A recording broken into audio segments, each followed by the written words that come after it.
Well, this is great. This is a great opportunity for more people in the congregation to kind of see the video explanation of what's going on with the project and their windows. I love the opportunity to get groups to come through here either in the sales end before a project starts or in the middle of it, especially when they're close by. We do projects all throughout the country, as we'll kind of see as we go through. And we have projects from everywhere, but you guys are a local project for us, only an hour away. It's kind of nice. Yeah. Well, I think this is, I don't know if we should wait any longer. If people join in, so be it, you know. And you're recording? I'm recording right now. Awesome. And my recommendation would be to hold off on, and everybody mutes themselves and listens to Garret, and then we could have questions at the end. Does that make sense? Yep. Yeah. Okay, so if you have questions, write them down and then ask them at the end, I think. And remember, I am recording this, so others will have a chance to see it too. So. Okay. Go ahead. Well, What I'm going to do is I'm going to make you spotlight for everyone. So. oh, brother, that's big. Well, now I can see you guys on the bottom. That's going to be everything you show. So. Excellent. Well, your project is really fun for us, in part because it's local, as I mentioned earlier, but also it's an original Willet window. We actually have, I think, 3 Willet windows in the studio right now that we're working on restoring. Yours is one of them. And it's always fun to be part of a company with such a long history that we'll go through, that we actually get the opportunity to restore and work on windows that part of our company produced, I guess getting close to 100 years, about 90 years ago for your project. So I love having people come in groups to the studio, and maybe next year at this time or at some later date, we can have more of a live tour with other people from your congregation. But this Zoom meeting has really allowed us to get to a wider audience with this information too, which is pretty nice.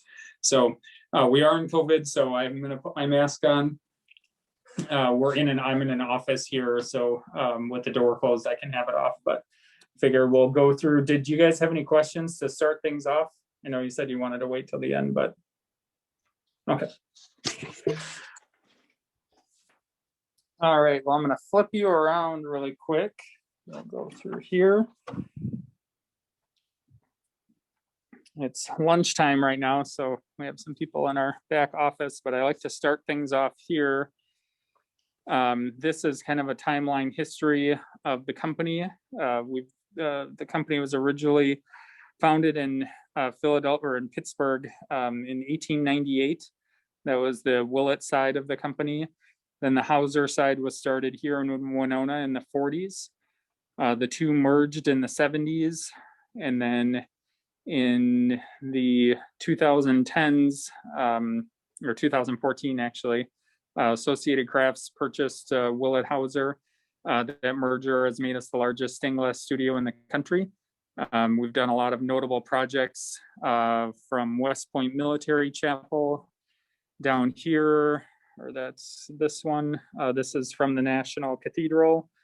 And a lot of other interesting projects in between. You can find a version of this on our website if you want to read about it and see it in more detail. But our newest apprentice, this is Dash Darren. He's the owner's grandchild, is on the wall now. So he's not in the online version.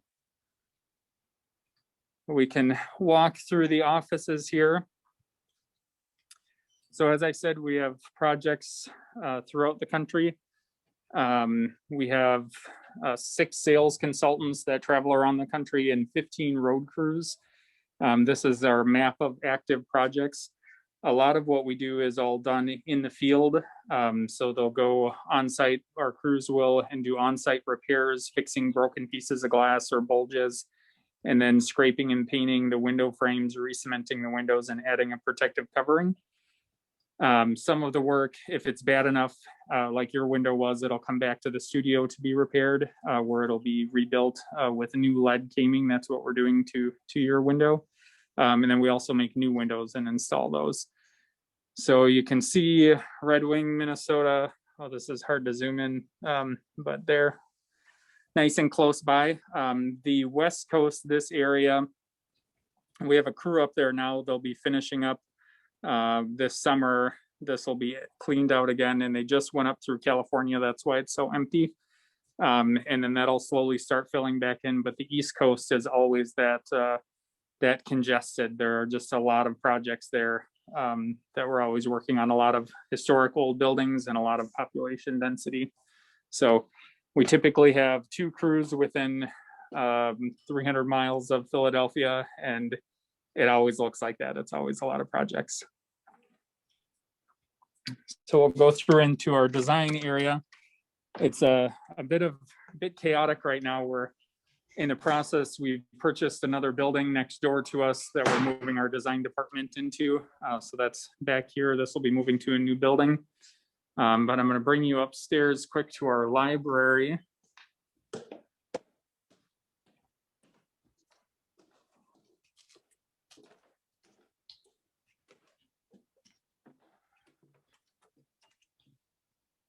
So this, for the new window process, this is where it all begins.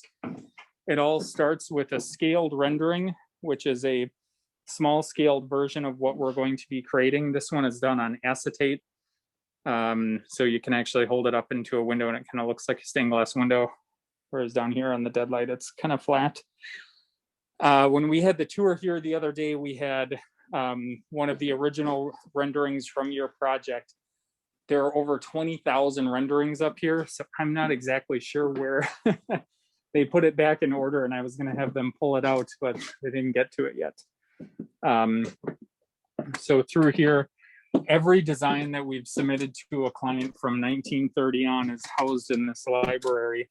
And as I mentioned, there's over 20,000 renderings up here. There's also a original design from a window in Winona too. So it's kind of neat to see these local things that were done and originally done on the East Coast. And now the libraries are brought back here. There's some more of them. Are you guys seeing everything okay? Okay, I can't tell if it's blurry or not. Coming in fine. Okay. I'm trying not to spin you around too much. But yeah, so we're in the process of digitizing this now. We're about halfway through. And then it's on a proposal system, which is a browser-based system, so people can research and archive the projects through there. So for example, if somebody from your church was writing a book, like I know you guys did, you can reach out to us for more historic information from that time frame. We have detailed files on clients dating back to the 1920s, I believe. This is one of my favorite renderings. It's for the West Point Military Chapel. It's a huge window, or a huge rendering. It's 6 feet tall. And I always bring new designers up here because I don't know if you can see this on here, but they actually physically cut and change the figure in it. And it's all done in hand and detail. I mean, here's my hand for a measure of how much detail is in there. But that predates Photoshop, so that was all done by hand, and it's neat to see those edits and how that stuff has changed over the years. This commission in particular really put our company on the map. We were in a competition with, I think, 17 other companies, including Tiffany Studios and Lafarge Studios. 2 of which are no longer around, but we were awarded the contract, and that really set a benchmark for our company as a large project and kind of put us on the national stage for larger commissions. That led to the longest stained glass commission in US history of 67 years. Every year from that point forward, they would do or commission one section of a window for a class that graduated, for the class that was graduating, and then the class that graduated 100 years previously. So kind of a neat history thing there. We can head back down. So those are all the small renderings or scale drawings of what we're going to be creating. We still use that to this day if we're designing. You can get kind of a overall shot of some more of the studio. We still use that today if we're designing new windows. For example, a client is interested in a window of St. Peter in a rose window. We can pull that up, that iconography up, and if they want it contemporary or traditional, we can start gathering that information for them. This is a project we're working on. Actually, you can see it's lunchtime, so nobody's really back here. But this is for Cross Plains, Wisconsin. So you can see we are using technology now more than they did 100 years ago, but really not a lot has changed in our process. It's mostly just organizing and kind of on the design level. So this is a scaled rendering. This will be eventually added into our library upstairs after the window is created. And you can see they put the window into the computer here, and we're in the process of selecting all the glass color options for it and putting a glass order. Actually, the glass is ordered for this and it's on its way here. But we'll be working on this. This window will be installed, I think, early fall. So that one is in production. These scaled renderings, or this is, we go on site, we take a measurement of the window opening, and then we make this scaled rendering. The client, or it goes back and forth in black and white and then becomes color. And then after it's approved, then it goes into production here and more full scale and full size, but everything's done on that smaller size. You can see we have a few other projects up here that we're working on. And then from there, we will make what's called a cartoon. So this is a black and white pencil drawing of what we're going to be painting in the glass. So it's full size. Sometimes we do them in half size if they're a very large project. Here's a large project, actually, that's just a section of a window over there. This is the full drawing of it, or the rendering of it. That's what it looked like full size, or part of the window looked like full size. We actually didn't have enough room to hang the whole thing up. So they'll go through and we will figure out what we're going to be painting on the glass. All the glass comes to us in a colored version. We typically use cathedral glass, which you can see through. You could see somebody on the other side of it, but they may be a different color. They may be red or blue, depending on the color of the glass. And then we'll go through and we'll do this cartooning process. And this is a kind of an artist study for what we're going to be painting. So they'll do this primarily because the glass painting process is similar to printmaking, where you're putting down a heavy black line of trace and then it's fired in the kiln and it actually becomes part of the glass. Then you'll add a layer of shading and another layer of shading, and every layer of shading represents another firing. So you can never work your way backwards or change anything. So it all has to be kind of worked out ahead of time. So we'll be doing that in this cartooning phase. These are for a church in Arizona, actually. There's a third panel that we're working on cartooning for them. So after that's done, it actually goes back into the computer, and it's really hard to kind of see this on an iPad. But we go through, and this cuts our plotter over here. Oh, this is a better version. Cuts out the templates that we'll use to make the glass on. This is on an adhesive backing, so you can actually peel them away from it. And then they'll organize them by color and cut each of the individual pieces of glass.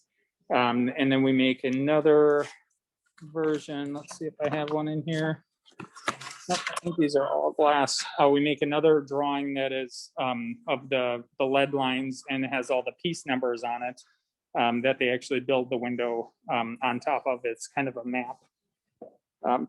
And then from there, it goes into production. So here are all our glass samples. We primarily use mouth-blown glass. It gives us a lot more variety of color. A domestic glass manufacturer may have 7 different colors of green. We have 40 to 60 different colors of green from the mouth-blown companies, and we can get something in between. It's a smaller manufacturer. So if we say we like this color and this color, we can say we want a case of something in between those two colors to help make a color fade or something like that. So it gives us a lot more variety. It also has a lot of bubbles and imperfections, which you can kind of see in the glass. From a machine-made glass, they try to avoid that. We kind of try to celebrate the handmade quality of what we're making, utilizing those bubbles and imperfections in certain areas. So, and then all of these samples are organized into our glass racks here in our inventory, which, oh, I can actually put you up. It actually goes into the back of the room back there. So we'll continue into our art department. This is Melissa Janda. Here, I'll flip you around. You're gonna be big. Hi. So Melissa's the head of our art department, working on glass painting. You want to talk about glass painting for a minute? This is Red Wing. Oh, okay. Hi. Well, if you look, Garret, if you want to turn around to here, it's kind of cool because this is a glass unpainted, of course. The cut glass, the sheets of glass that Garret was talking about that we buy by color. This is a design that we're doing right now for a Catholic high school in Durham. So we take this design right here, blow it up full size, cut the glass. So this is ready to be painted. And here are the cartoons. Yeah, these are the drawings right here that we will be using. And we'll follow these to put the line work down. So we build the paint up from the drawing layer by layer. And so these windows over here are for a church in Lafayette, Louisiana. And they are kind of in the beginning process of painting. So let me get the design.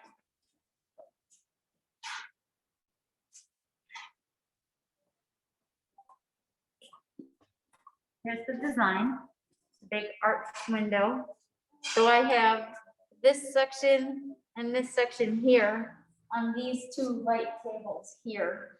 And the drawings for them are behind here. So you look at this window right here, that's this panel.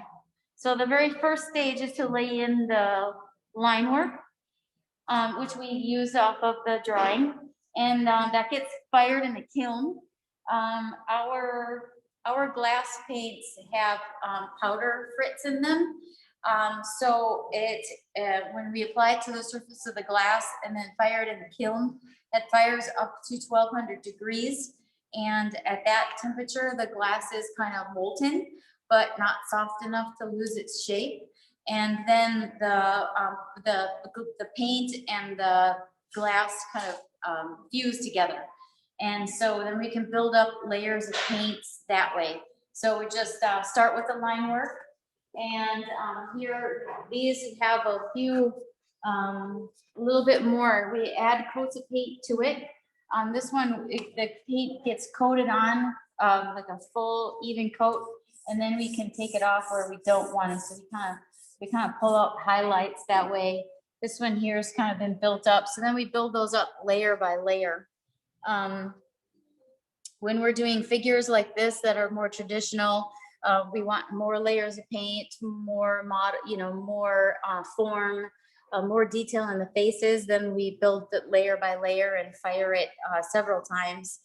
This one, we start with a more neutral base color, and then we can start putting in color on here so we can get like the color of the fish and the hats and the little bun that he's eating and hair color. We can do all that with colored paints instead of brown and black paint.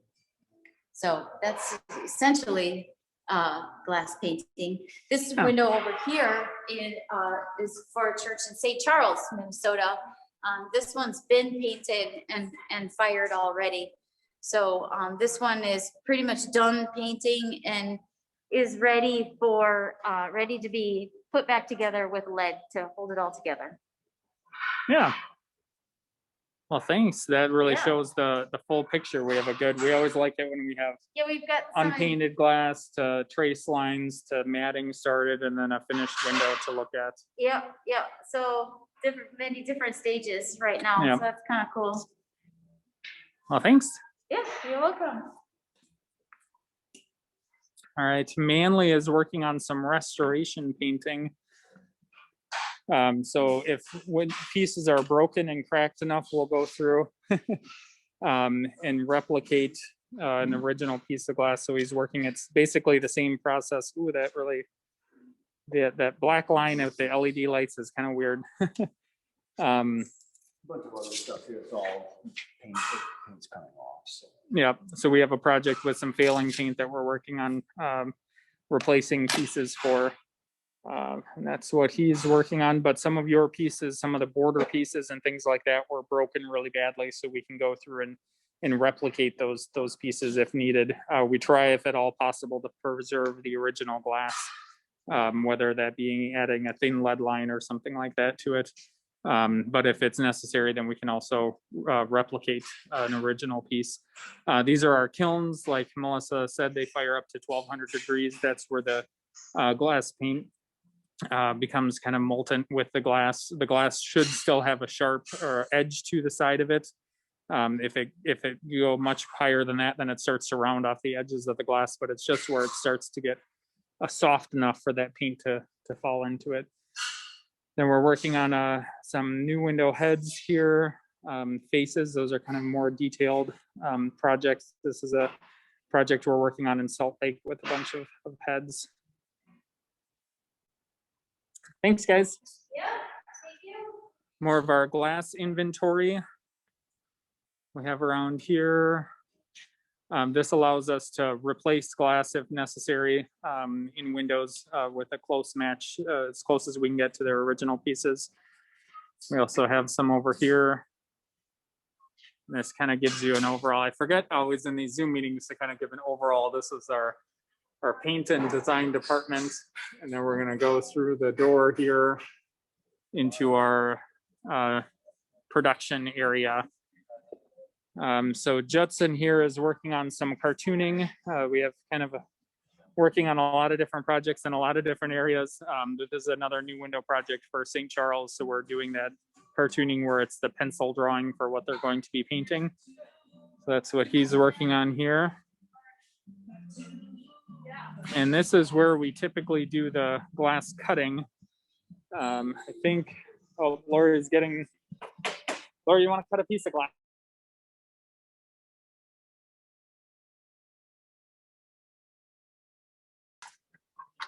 It's hard to do and hold the iPad at the same time. So we have a carbide tipped wheel that just makes a score line across the glass.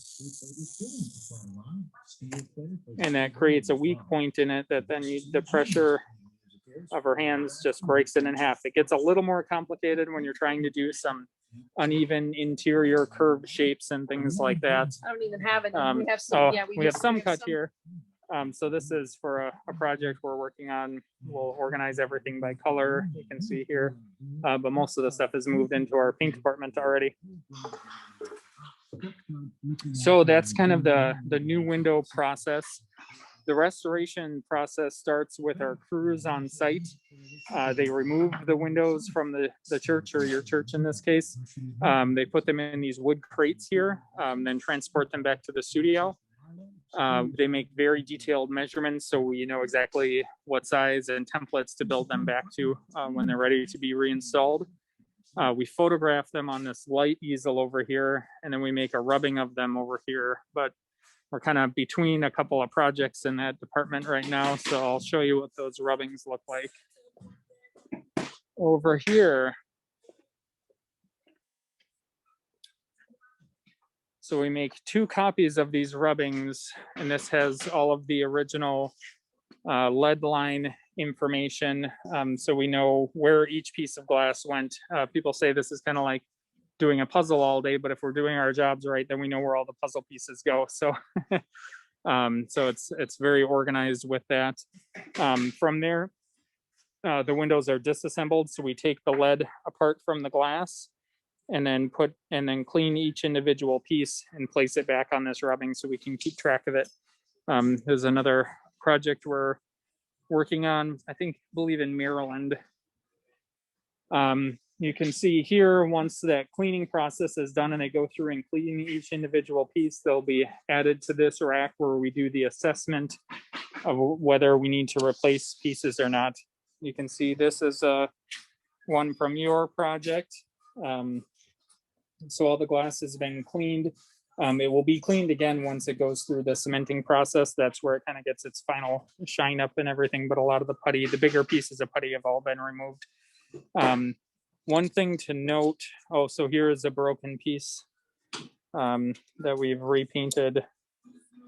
This is really hard to do on an iPad, but it was broken in a few places, so we were able to repaint it to match the rest of the border. There's this one will be lead lined in, but to match. I have to get that new piece put back in place. And then one really interesting thing about your project is there was a altar in the back. Let's see if I can find the right, I think it's this one. Oh, maybe the next one. Nope.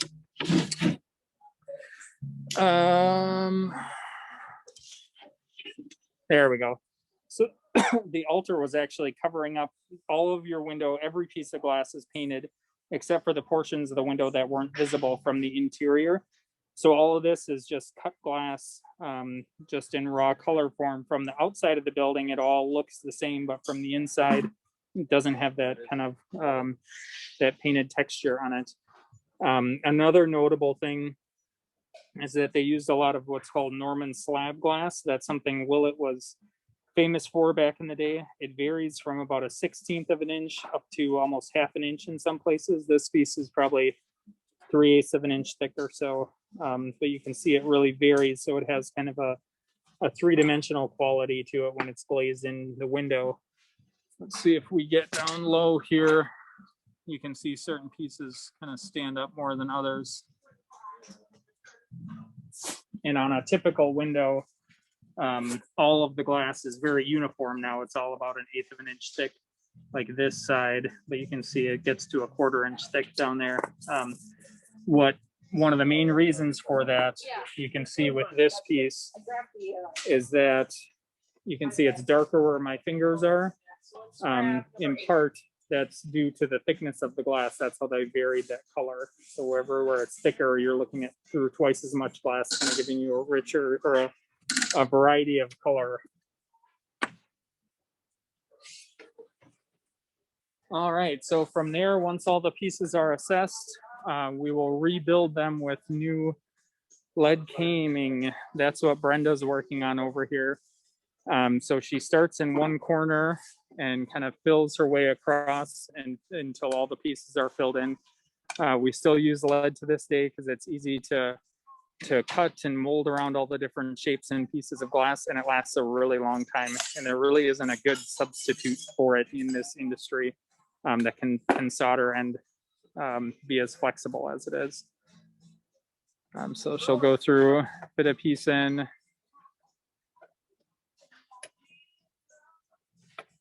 No pressure, Brenda. Hope it fits. And this is a window that we're working on for a project in Vermont. Thanks, Brenda. Let's see. I know Allison back here is working on one of your windows.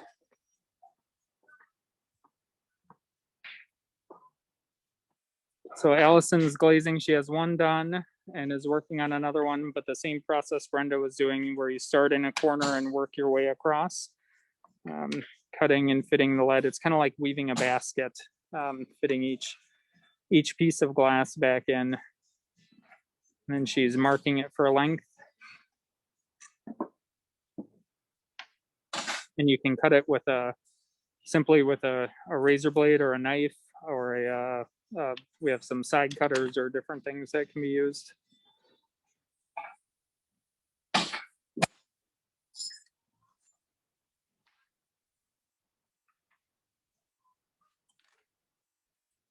So you can see it's basically that same process, but that goes through and fills in this whole area. So this is, somebody said, or we had this one part way done when they were here on Monday, and this is the window with the soldier in it, I believe. And as we mentioned, those different thicknesses of glass, when you get down kind of low and look at the side, it's not all even. We have to cut and make special pieces of lead that go up and around and over these thicker pieces of glass. And then all of this will be soldered together. So once she gets this panel done, or this panel is really ready to solder now, she'll go through and add solder to each one of the lead joints. And then it becomes a window.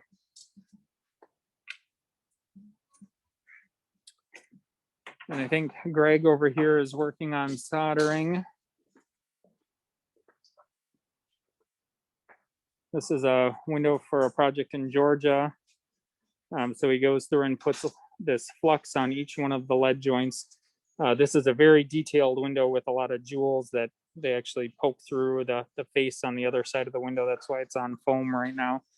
But he'll go through, put flux on each joint, and then it'll be soldered together. We use soldering iron and 60-40 solder, and then these snuffies. It's a HEPA filter that filters the air as they're soldering to help with safety issues. So this is a painted window and an opalescent window, but it's backwards right now, so it's hard to kind of see what the face looks like when it's upside down. That one looks pretty good. And then from there, this window is completed. This is for a project. Well, actually, it's sideways right now, but it's for a church in Wyoming, and it has a mountain scene with different animals and things in it. Back here, this is the cementing process. Hi, Kieran. So this is the last step in the process. It's kind of like grouting tile. We fill the voids between the lead and the glass with a putty mixture. That helps to make the panels a lot stiffer. It also helps to make them waterproof when that's the only, if there isn't protective covering or something like that in the building. And it also makes the panels, it adds a patina to the lead to make the lead darker. So you can see this panel here is bright, shiny, has just been soldered. Same with this one, actually, all of these. And then this one has been leaded. So or has been cemented, so all the lead has this nice dark patina on it.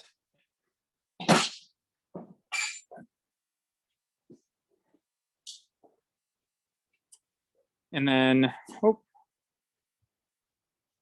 are you guys back? Sorry, I had a phone call coming through. The last step Jen's working on here is soldering brace bars on. So all windows, I think your project has round bars. They're installed a little bit differently. This is a new window we're working on for a project in Montana. And we'll go through and add these steel bars to it. If they're done correctly, you almost don't really notice they're there. They're uniformly put on as a grid. But stained glass is kind of like a carpet in a way. If it doesn't have that reinforcement, it'll slowly start to droop over time. And if it doesn't have something kind of holding it in place, so this helps to stiffen them and gives them a little bit more strength. All right, and that's pretty much it. From there, they'll be photographed again, and then they're shipped back out to be reinstalled. We have a couple of unusual things going on over here. We do faceted glass, which is a different process. It's actually inch thick glass that's set into an epoxy resin. So you can see here's the raw materials. That happens all the time. Here's the raw material for it. It's actually an inch thick piece of glass. That's cut and shaped. This is actually some windows that we are repurposing. They were originally from a church, and it has a high school attached to it. They did a large renovation to the church and put new windows in, and then wanted to reuse the faceted windows in their high school. So this is all inch thick glass that instead of being held together with a lead matrix, it's held together with epoxy. So you actually put the individual pieces of glass on a bed of sand, and we pour epoxy between all of the pieces. So I'm sure you'll see windows like that if you look around there. They were really popular in the 70s. We still do some new window projects, but they're a little bit fewer and far between now. And this is kind of an overview of the studio space.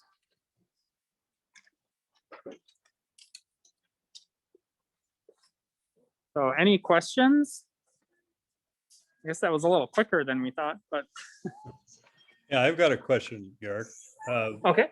Well, you know, once you've redone these windows, the window has been in there for a long time. How long do you expect them to hold up? Well, lead oxidizes over time and starts to break down.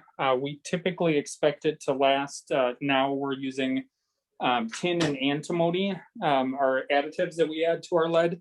And we anticipate them lasting for at least 120 years. I mean, it's hard to say. There are windows with original lead in them in Europe that are 400 years old.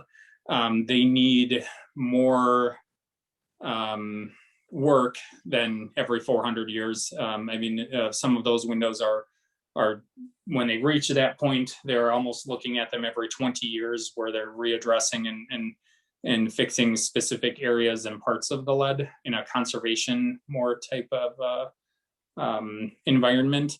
But we're anticipating that this lead should last 120 years. And a lot of it has to do now more with the building science of it. For example, yours were set into a wood frame that didn't have enough room to allow them to expand and contract. I can't say a lot because we originally installed them back in the 30s that way. But now we know that we have to leave that room for them to be able to move and expand and contract in the heat, and that will make them last a lot longer. There's also new sill proofs and sealants that help with that process of remaining flexible over time. Okay. Good question. I was wondering how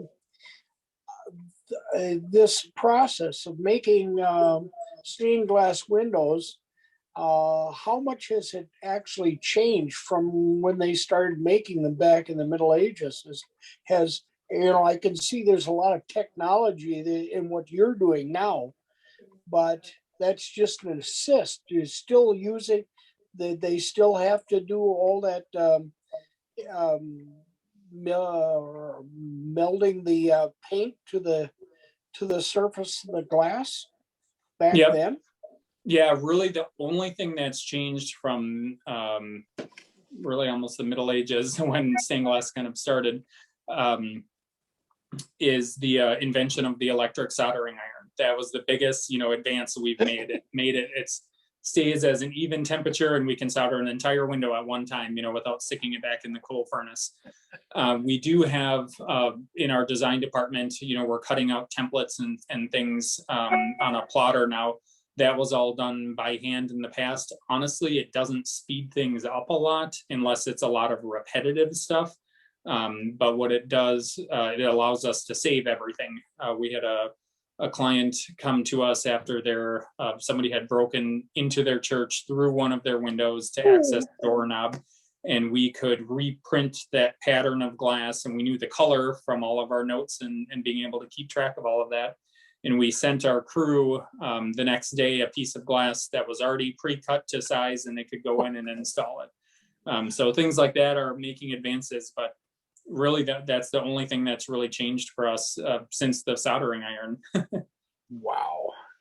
Yeah, So, I'm the historian, so I looked at all the windows in the church, and I've always been wondering about some of them that I can't identify. The oldest windows, I have no idea who created them.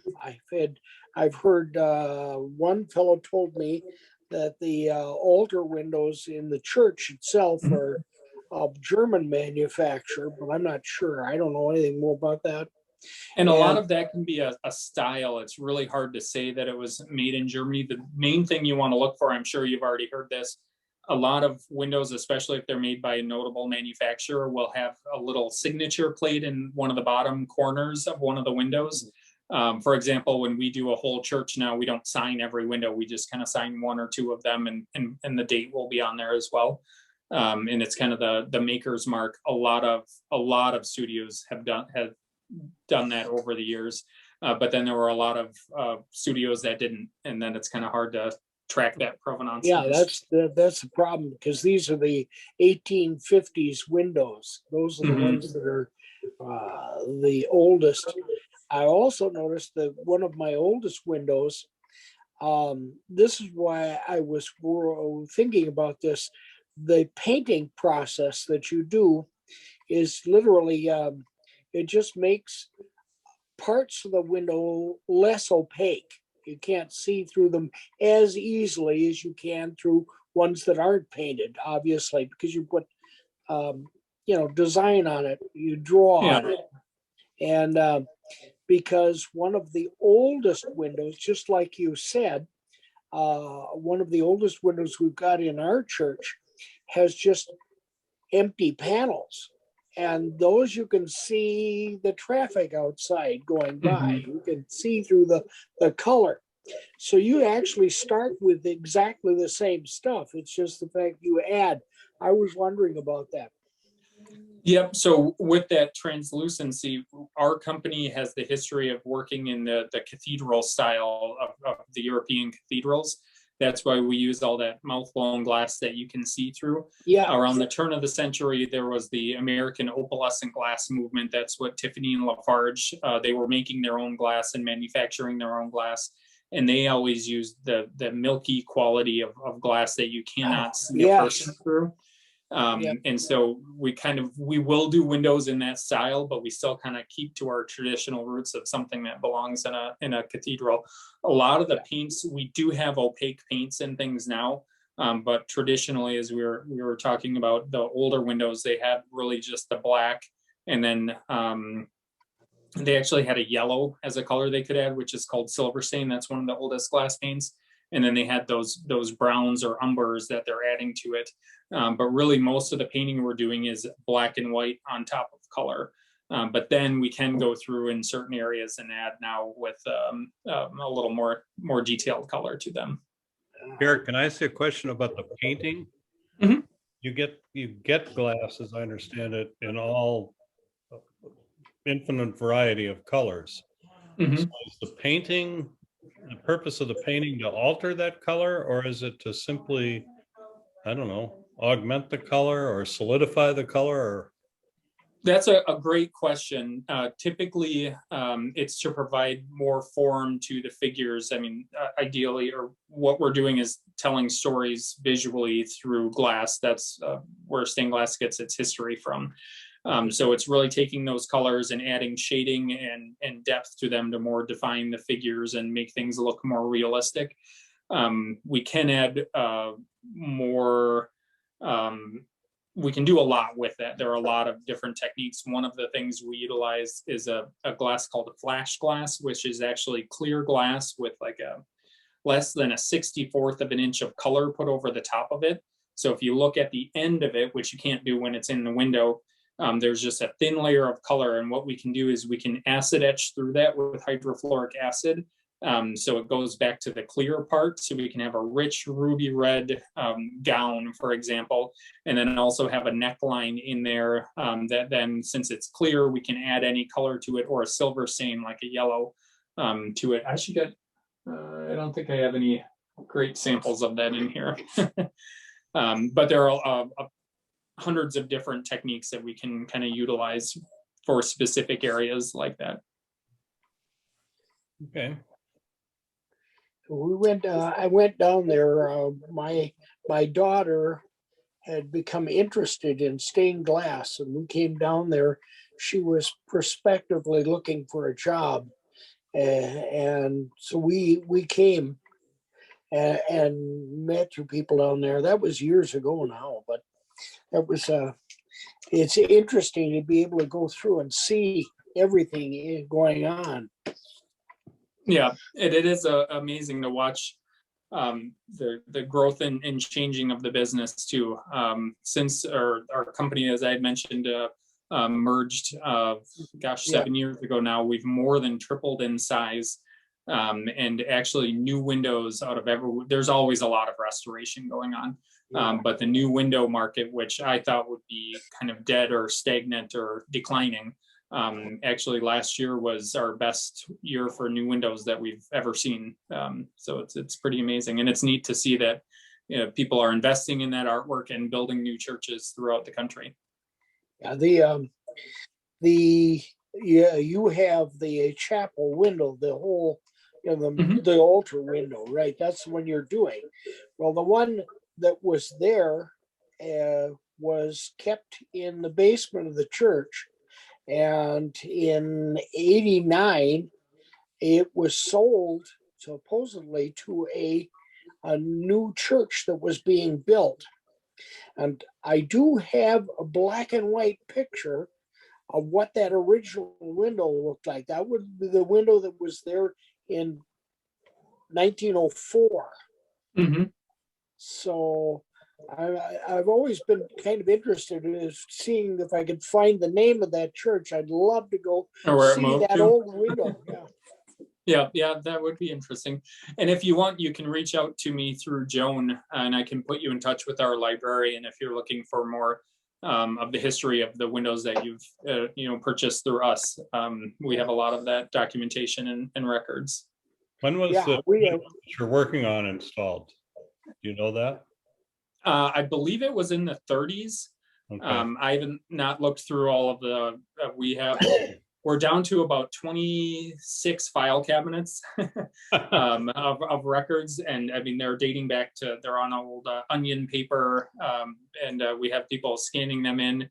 And then we're putting together legacy boxes and returning those. We're keeping the digital version and then returning the original documents back to churches. But